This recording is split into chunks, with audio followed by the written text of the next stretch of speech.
안녕하세요. 시애틀 리포트의 이태선 인사드립니다. 요즘 계속해서 추미애 아들 병역 비리 이 사건, 예, 끊이지 않고 우리 한국 사회를 혼란 속에 빠뜨리고 있습니다. 추미애 사건은 마치 조국의 자녀 입시 비리 사건의 데자뷰를 방불케 하고 있어서 많은 국민들의 공분을 불러일으키고 있습니다. 그리고 이 두 사람이 보여주고 있는 소위 우리 사회의 이념주의자들의 위선과 모순은 우리 사회의 지성이 얼마나 얇고 그들 신념의 뿌리가 깊지 않은 것인지 우리는 지금 눈으로 확인하고 있는 중입니다. 그저 눈속임으로 자신만이 생존하고 싶은 일종의 어린 시절의 트라우마와 생존 심리가 뿌리박혀서 그들이 말하는 공직자로서의 책무는 그저 입에 발린 립 서비스일 뿐, 사실은 자신과 자신의 자식들만 챙기면 그뿐이다라고 하는 그야말로 천박한 사고방식의 그런 대물림이 계속되고 있다고 보아도 틀리지 않는 것 같습니다. 여러분, 부모가 자식을 어떻게 키우는 것이 훗날 그 자식이 인생을 잘 살 수 있을까요? 그리고 인생을 잘 산다는 의미는 과연 무엇일까요? 아무 고생 없이 배불리 저 혼자 잘 먹고 잘 살다가 죽는 것일까요? 그런 인생은 행복할까요? 그런데 말입니다. 요즘 툭하면 극단적 선택을 하는 한국의 젊디 젊은 연예인들을 자주 목격합니다. 안타깝죠. 많은 팬들의 주목을 받으면서 인기를 한몸에 받고 있는 그 호화찬란한 인생에 연예인들이 왜 극단적 선택으로 자기를 간단히 없애고 마는 것일까요? 삶의 그 좋은 부와 명성을 다 놓고 말입니다. 최근 통계에 따르면 한국 사회의 자살률이 하루 평균 38명으로 OECD 국가 자살률의 2배에 이른다는 기사를 보았습니다. 그렇다면 지금 세계 10위권의 경제 강국 대한민국 사회에서 자살하는 이유는 대체 어떤 까닭일까요? 조국과 추미애가 보여주듯이 요즘 한국의 부모 세대들 자식 사랑은 거의 내 자식 신성시할 정도로 세계적으로 참 유별납니다. 게다가 이제는 2명도 많다 하면서 자식 하나만 낳아 슈퍼맨으로 키우고 싶은 지금의 부모 세대들의 이 극단적인 이기주의는 오늘 대한민국의 급격한 인구 감소의 위기를 초래하고 있습니다. 혹자는 2050년이 되면 현재 대한민국 인구의 절반으로 반토막 날 수 있다고 예측하기도 합니다. 그렇다면 이토록 한국인의 자식 인생에 대한 지나친 집착과 보살핌은 오늘 보여주고 있는 한국인의 높은 자살률과 어떤 상관관계가 있을까라는 의문이 있겠지요. 지금부터 저희 그 심리적인 고찰을 여러분들과 함께 나누기로 하겠습니다.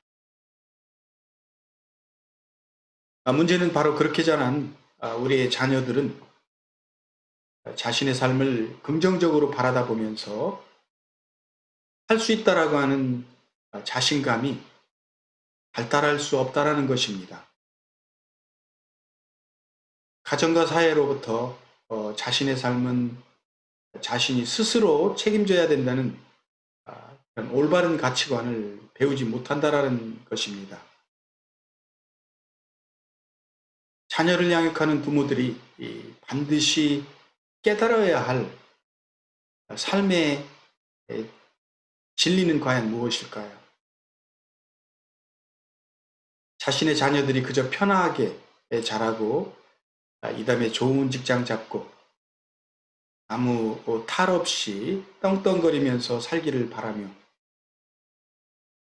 오로지 좋은 대학에 보내기 위해서 초, 중, 고 12년을 공부만 하라고 강요하는 그 가정과 사회 속에서 과연 우리의 자녀들은 어떻게 성장하게 될까요? 학교 생활 12년 동안 하루도 빠짐없이 치열하게 전개되는 같은 반 학우들과의 그 성적 경쟁의 인생에서 우리의 자녀들이 뼛속까지 물들게 되는 타인에 대한 두려움과 경쟁 심리는 적대감과 시기와 질투의 심리로 점철되게 됩니다. 자신만이 살아남아야 된다는 생존의 심리만 어른들로부터 고스란히 전수받게 되지요.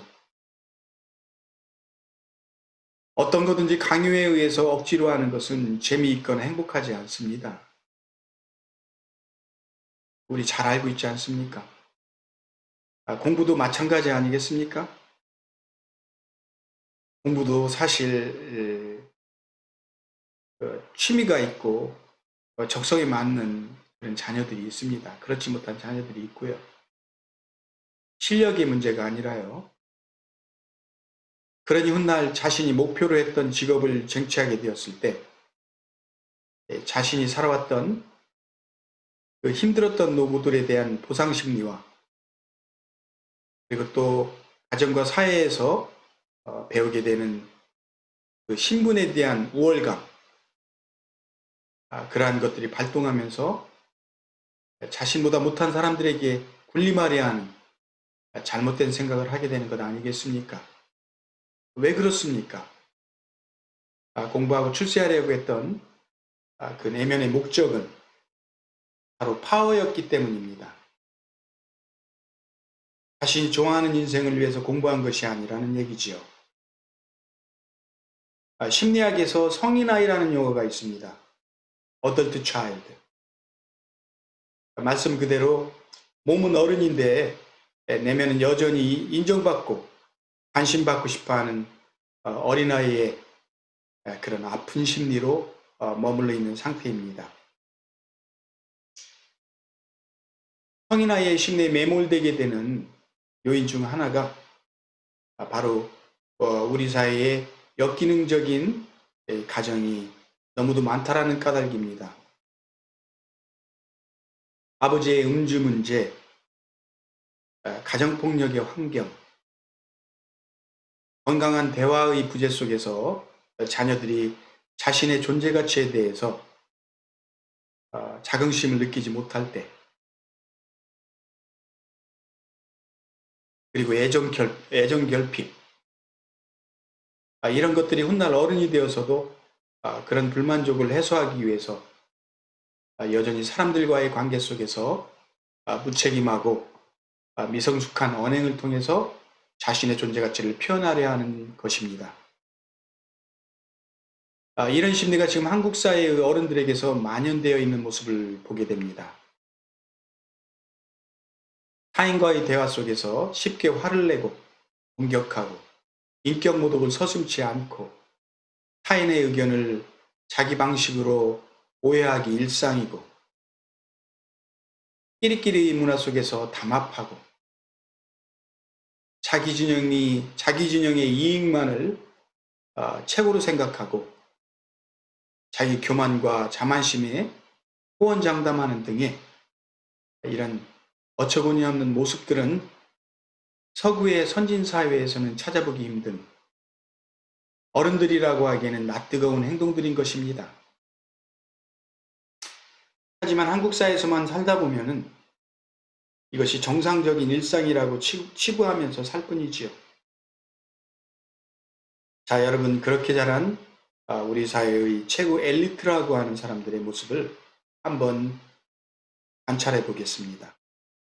박종문 헌재 처장께 여쭤보겠습니다. 지금 야당이 그렇게 위헌이라고 주장을 하는데 이걸 심리합니까? 안 합니까? 도대체 헌법재판소는 생각이 있는 겁니까? 없는 겁니까?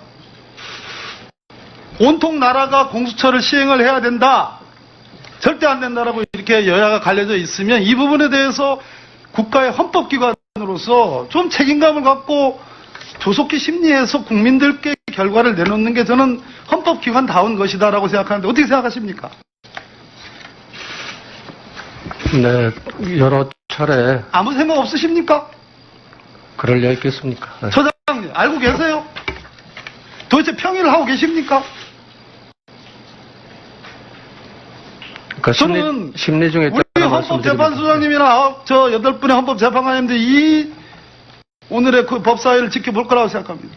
국민들이 원하고 계십니다. 결론을 내달라고 빨리 조속히. 이게 뭐가 그렇게 어렵습니까? 유감입니다, 진짜로.